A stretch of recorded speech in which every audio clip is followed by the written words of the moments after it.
जल्दी करो, जितना जल्दी ये काम खत्म करके चले जाए उतना अच्छा है। हाँ हाँ कर रहा हूँ, मेहनत का काम है। एक तो पूरा अंधेरा है यहाँ पे। हो जाए तो बताना, मैं हथौड़ा और तीर लेकर तैयार हूँ। शाम के 8 बज रहे हैं। एक छोटे से गांव में अंधेरा ढल चुका है। गांव सुनसान पड़ा है। आवाज़ बस बारिश की झमझम की आ रही है, और इस झमझम की आवाज़ को चीरती हुई एक और आवाज़ आ रही है एक छोटे से मकान से। जगनलाल की बीवी जोर जोर से चीख रही है। डॉक्टर ने बच्चे की डिलीवरी का दिन 2 हफ्ते बाद का बताया था, पर शायद होनी को कुछ और ही मंजूर था। उसका दर्द से बहुत बुरा हाल है। बारिश की वजह से पास के शहर जाके डॉक्टर साहब को ले आना भी मुश्किल है। लोगों ने तय किया कि एक गाड़ी लेके उसे ही शहर लेके जाएंगे। हरिया को भेजा गया गाड़ी लेने के लिए।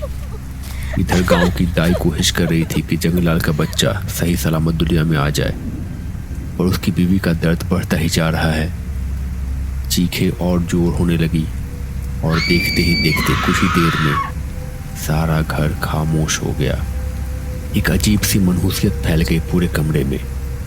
मगनलाल खुद को मजबूत दिखाने की कोशिश तो कर रहा था, पर उसकी आंखों में आंसू छलक आए थे। मगनलाल की पत्नी अब इस दुनिया में नहीं रही। उसका बच्चा भी मरा हुआ पैदा हुआ था। जो दिन मगनलाल के लिए सबसे ज़्यादा खुशी का दिन होने वाला था, वही सबसे ज़्यादा दुख का दिन बन चुका था। पर मगनलाल के साथ ही ये शायद बाकी गांव वालों के लिए भी एक बहुत बड़ी परेशानी का सबब बन चुका था।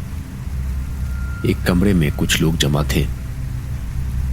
अब जो हो गया है वो तो हो गया, होनी को कौन टाल सकता है। पर अब जो अनहोनी हो सकती है उसके बारे में कुछ करना होगा। मगन, तुम तो जानते हो कि ऐसे मामले में हमें क्या करना होता है और क्यों करना होता है। तुम खुद भी तो कई बार इस क्रिया में शामिल थे। अफसोस कि इस बार इस क्रिया के बीच में तुम हो।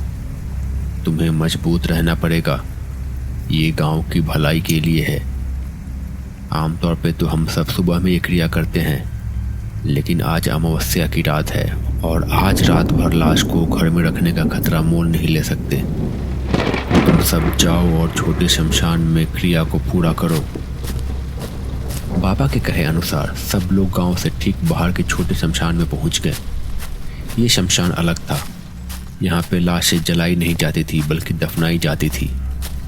कुछ चुनिंदा लाशें, ये उन औरतों की लाशें होती थी जो पहले बच्चों को जन्म देते समय या नवजात शिशु के साथ मर जाती थी, या फिर जिन जवान औरतों की मौत दुर्घटना में या किसी अन्य दुखद तरीके से होती थी। गांव वालों का मानना था कि ऐसी औरतें मरने के बाद चुड़ैल बन के वापस आती है। हरिया, बिरजू, मगनलाल, छगन और बबला रात के अंधेरे में गांव के बाहर छोटे शमशान में पहुंच चुके थे। वहां जाके छगन और हरिया जमीन को खोद रहे थे। जल्दी करो, जितना जल्दी ये काम खत्म करके चले जाए उतना अच्छा है। हाँ हाँ कर रहा हूँ, मेहनत का काम है। एक तो पूरा अंधेरा है यहाँ पे। हो जाए तो बताना, मैं हथौड़ा और तीर लेकर तैयार हूँ। वैसे तो तुम सबको विधि पता ही है, पर फिर भी एक बार ध्यान से सुन लो। तुम्हें बहू की लाश गड्ढे में डालने से पहले उसकी दोनों आंखें फोड़नी है, पैर तोड़ देने हैं और उल्टा करके दफनाना है, और बच्चे की लाश बड़े वाले जामुन के पेड़ के पास वाले खेत के पार दफनानी है, आज रात ढलने से पहले, समझे? बबला, तुम जाना और बच्चे की लाश दफना देना जब तक ये लोग क्रिया को कर रहे हैं। बाबा के कहे अनुसार मगनलाल और बाकियों ने उस औरत की लाश को उल्टा करके दफना दिया।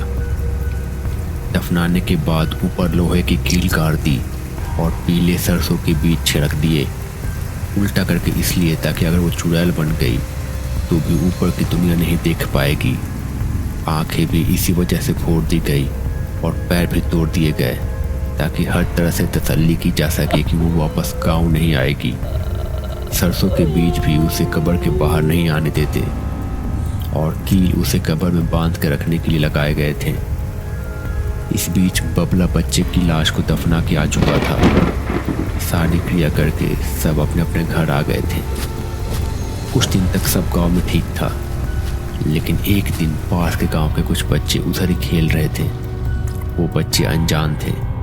खेल खेल में उन्होंने गुल्ली डंडे से गलती से 4 में से 1 कील उखाड़ दी। उसके बाद वो लोग वहां से भाग गए। अब तक गांव में किसी को कुछ भी अंदाजा नहीं था कि आगे क्या होने वाला है। अगली शाम को गांव में सब ठीक चल रहा था, पर अचानक से गांव में बादल छा गए। कुछ ही देर में बरसात होने लगी। चारों तरफ अंधेरा छा गया। बीच बीच में बादल गरजने से कुछ देर के लिए रोशनी हो जा रही थी। छगन और उसकी पत्नी घर में बैठ के कुछ बात कर रहे थे। बाहर बारिश हो रही थी। कुछ बोलते बोलते छगन की पत्नी अचानक से रुक गई। उसकी आंखें बड़ी हो गई। वो जैसे डर से कांपने लगी। उसने देखा दूर केले के पेड़ों के पास एक परछाई थी।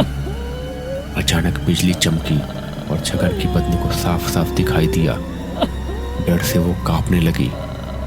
बारिश में मगनलाल की पत्नी खड़ी थी, और ये कैसे हो सकता था? वो तो मर गई थी। मगनलाल ने अपने हाथों से उसका क्रियाक्रम किया था। छगन की पत्नी ने छगन को उस तरफ देखने का इशारा किया। छगन ने खिड़की के बाहर देखा। सामने एक चुड़ैल खड़ी थी। मगनलाल की पत्नी चुड़ैल बन चुकी थी। पर ये कैसे हो सकता था? बाबा के कहे अनुसार उन्होंने क्रियाक्रम को अंजाम दिया था। कील भी गाड़ी थी और सरसों भी छड़के थे, और न जाने क्या क्या। कैसे बन गई मगनलाल की पत्नी चुड़ैल? और अब क्या होने वाला है? क्या अब वो सब बच पाएंगे या पूरे गांव को वो निकल जाएगी? जानने के लिए देखिए इस कहानी का अगला भाग। अगर आपने अभी तक इस चैनल को सब्सक्राइब नहीं किया है तो प्लीज़ इसे सब्सक्राइब कर लें। वीडियो अच्छी लगे तो लाइक करो और कमेंट में बताओ कि आगे क्या होगा।